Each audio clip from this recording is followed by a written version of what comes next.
à la fin de la journée. Et donc, on attaque tout de suite pour le quart d'heure qui vient sur le prochain sujet. La parole est à vous pour 15 minutes. Donc, bonjour tout le monde. À l'occasion de la journée de la meilleure présentation de projets de modélisation hydraulique et organisée par la SHF, on vous présente notre projet intitulé Élaboration des courbes de tarage théoriques par le biais de modèles hydrauliques en collaboration avec le syndicat mixte de l'Argence et qui a été mis en œuvre sur 7 stations hydrométriques de l'Argence.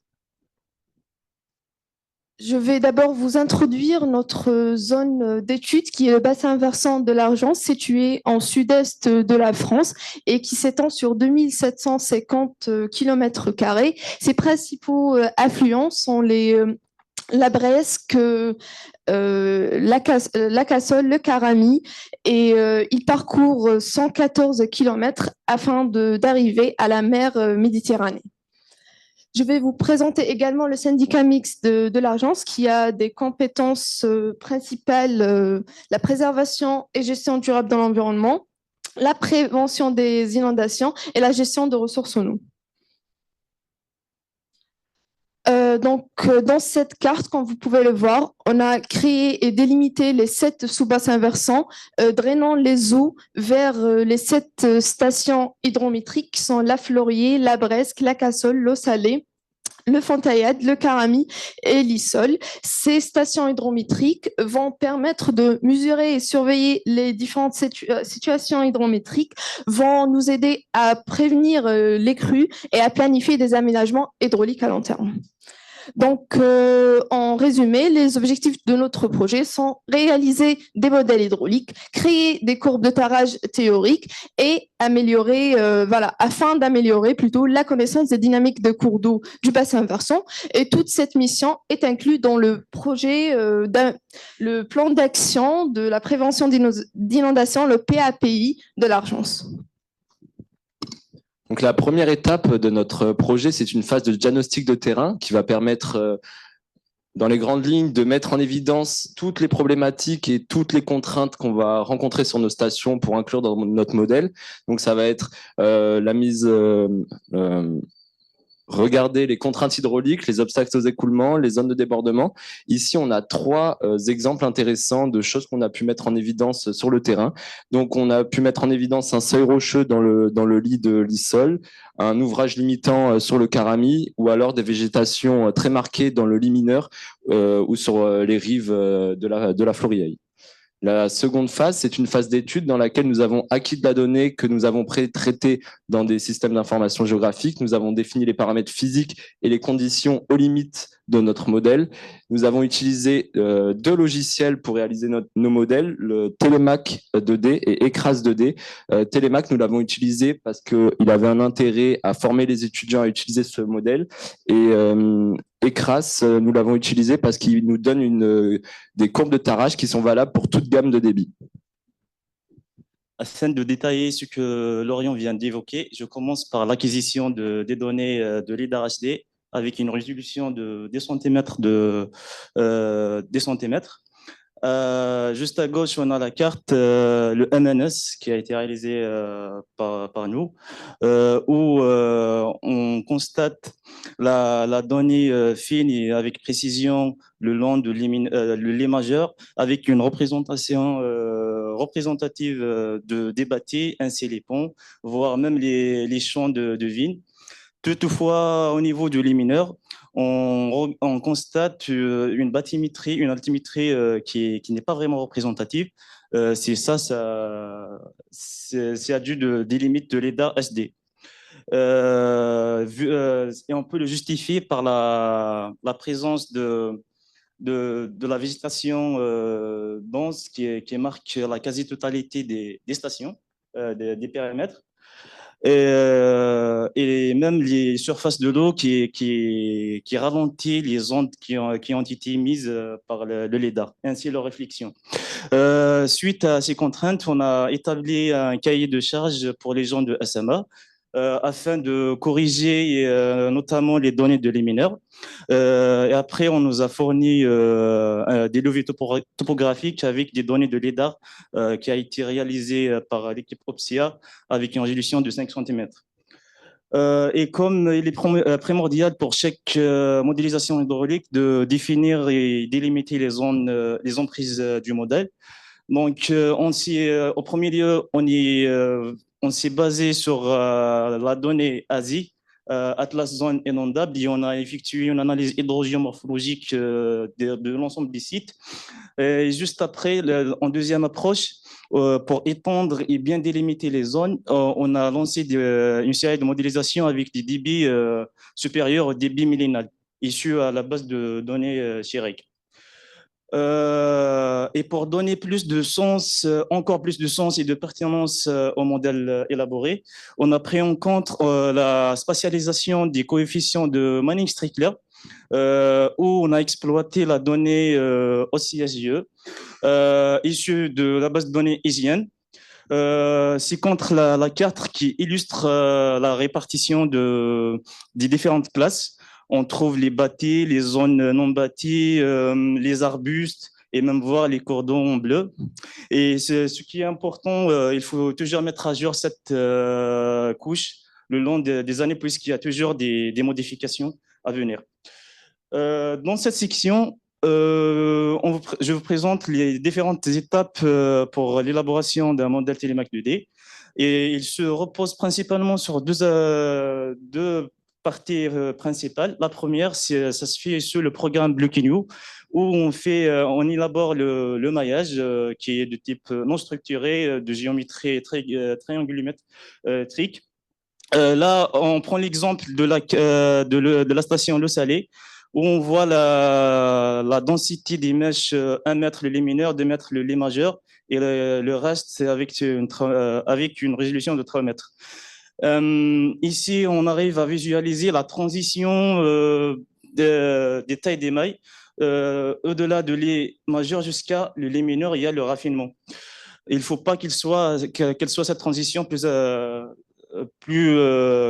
importante, sinon ça va engendrer des problèmes de calcul. Il y a les données de bathymétrie. Après avoir interpolé et intégré les données d'altimétrie sur l'ensemble des nœuds, on passe vers la définition des conditions limites, où on a injecté l'ensemble des débits en régime permanent, issu toujours à la base de données de CHIREC, débit millénal, tout en amont de la station, du site. Cependant, en aval, on fixe une hauteur d'eau qui a été renseignée pour l'ensemble des stations lors des visites de terrain.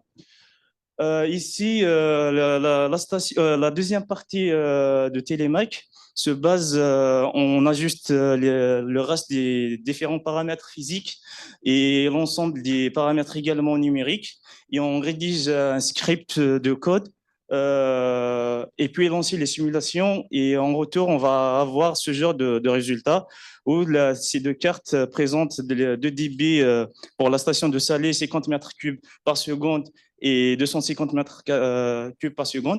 On vous montre la vidéo qui montre l'écoulement sur la station, où la variation de la hauteur, elle oscille entre 0,5 jusqu'à 5 mètres.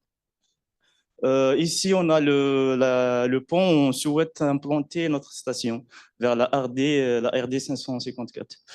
Il y a également les zones qui ont été inondées. La deuxième partie, je vais vous présenter le modèle ECRAS de la Florilège. Donc, c'est un modèle qu'on a souhaité vous présenter parce qu'il est assez intéressant et on a souhaité le comparer avec nos résultats sur ECRAS. Donc ici, on a l'emprise de modélisation avec 2 hydrogrammes d'entrée et une condition aval définie par la hauteur normale. On a également intégré notre ouvrage routier donc de la RD 562 avec la table hydraulique suivante dans le modèle ECRAS. Les tailles des mailles sont de 2 mètres par 2 mètres dans le lit mineur et de 5 mètres par 5 mètres dans le lit majeur. Donc les hydrogrammes de crue du modèle ECRAS ont été définis par, à la base, ce débit de modélisation, donc le débit de 700 mètres cubes par seconde, qui est le débit à partir duquel on va avoir une surverse au-dessus de notre pont. Donc on considère que notre courbe de tarage est terminée, parce qu'on a dépassé l'échelle millimétrique et la caméra radar qui permet de mesurer la vitesse et la hauteur d'eau. Non, j'ai pas fini. On a intégré du coup un affluent qui est le bassin versant des gorges de la Ferréole, qui a une surface de 1 km², et nous avons fait une transposition de bassin versant en utilisant la formule de Miller pour savoir, pour 700 mètres cubes par seconde, dans le cas de la Ferréole, quel serait le débit de cet affluent. Donc ici, on a obtenu 19 mètres cubes par seconde et nous avons créé un hydrogramme de crue également fictif pour cet affluent. Donc la modélisation de la Florieille, ici en regardant les vecteurs vitesse, on voit qu'on a une augmentation de la zone d'expansion des crues à l'amont avec une augmentation de la hauteur d'eau, tandis qu'à l'aval, on remarque des écoulements beaucoup plus concentrés avec des phénomènes de tourbillonnement. Ici, quand on regarde les régimes d'écoulement entre deux scénarios, 30 mètres cubes par seconde pour la Florieille et 700 mètres cubes par seconde, on remarque que pour les 30 mètres cubes par seconde, on va avoir des écoulements avec des nombres de Froude strictement inférieurs à 1, donc qui régissent d'un écoulement fluvial, tandis que pour 700 mètres cubes par seconde, on remarque qu'on a une belle disparité entre l'amont et l'aval. On a des écoulements fluviaux à l'amont et torrentiel à l'aval. Cela est dû au fonctionnement hydraulique du pont qui fonctionne comme un barrage et qui va mettre en charge les eaux. Les résultats des courbes de tarage, donc on a décidé de réaliser 2 courbes de tarage, une valable pour les débits de 0 à 30 mètres cubes par seconde et une deuxième pour les débits valables de 0 jusqu'à 700 mètres cubes par seconde.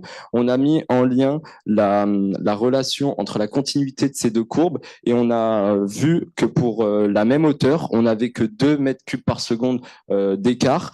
Donc on a estimé que cette erreur était acceptable pour la validité de nos courbes de tarage en comparant les 2 modèles. Ici, pour le modèle Télémac, cette courbe va être mise en comparaison avec la courbe de la Florieille. Donc, sur la courbe en bleu, c'est la courbe issue du logiciel Télémac. La courbe en rouge, c'est la courbe issue du logiciel ECRAS. Et quand on regarde ces courbes, on voit qu'il y a une réelle différence à partir d'environ 4 mètres de hauteur. Cette différence, elle est expliquée par quoi? Elle est expliquée par le fait que sur Télémac, nous n'avons pas pu intégrer les ouvrages tels que les ponts de manière précise. Du coup, nous les avons négligés, nous ne les avions pas pris en compte. Et 4 mètres, ici, on remarque que c'est la hauteur à partir duquel la voûte du pont est la plus marquée. Et c'est à partir du moment où on va avoir un réel impact hydraulique du pont.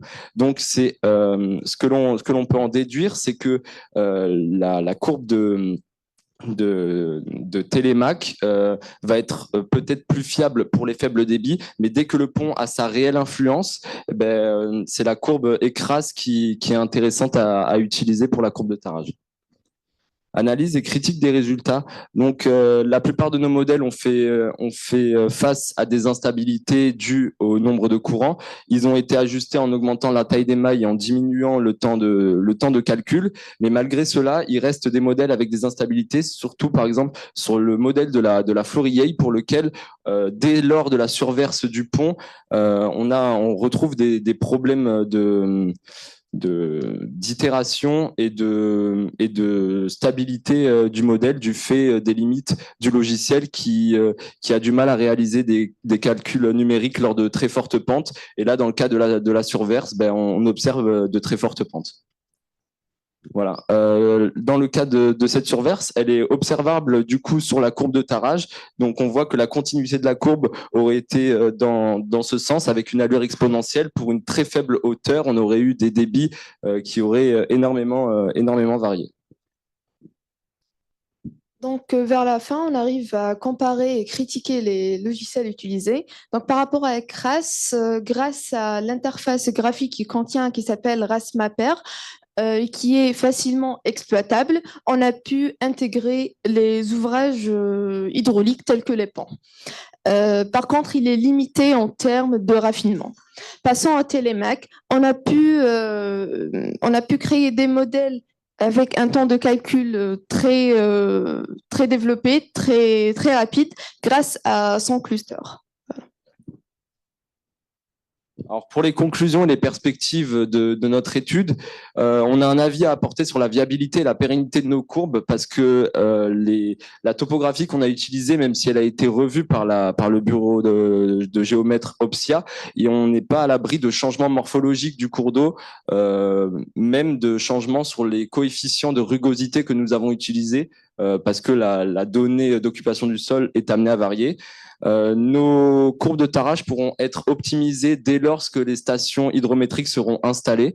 Et nous mettons en avant les différences entre ECRAS et Télémac. ECRAS, dans notre cas d'étude, va pouvoir fonctionner pour toute gamme de débit, tandis que Télémac va pouvoir avoir une viabilité pour les faibles débits. Nous vous remercions de nous avoir écoutés. Nous souhaitons remercier la SHF, le syndicat mixte de l'Argence et le cluster de calcul que mes collègues ont pu utiliser sur Télémac. Merci. Merci beaucoup, merci à vous, bravo.